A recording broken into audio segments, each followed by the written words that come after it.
Good afternoon, everyone. It's about 1:20 in the afternoon here on Tuesday, the 15th of July.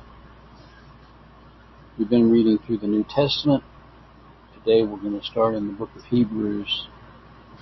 The Hebrews has often been called the greatest work on the effectual atonement of Christ. The greatest work on the effectual atonement of Christ. We read in Hebrews, the first chapter, a couple verses that stand out to me. It says in verse 8, "Under the sun he saith, Thy throne, O God, is forever and ever." And then also we read in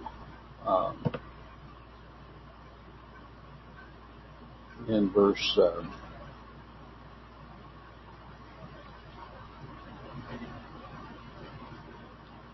10, "And thou, Lord, in the beginning hast laid the foundation of the earth, and the heavens are the work of thine hands."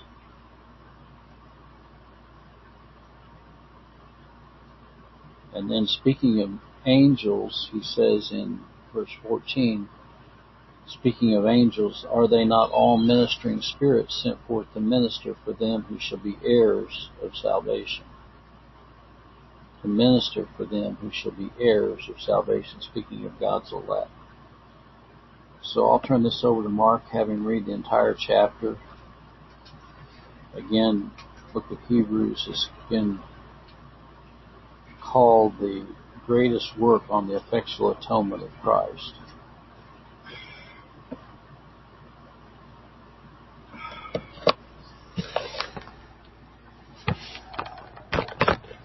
Hebrews chapter 1. God, who at sundry times in divers manners spake in time past and the fathers by the prophets, hath in these last times spoken us by his Son, whom he hath appointed heir of all things, by whom also he made the worlds,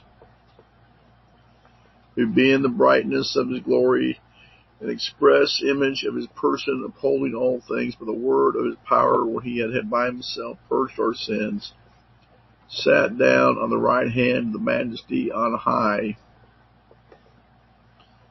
being made so much better than the angels, as he hath by inheritance obtained a more excellent name than they.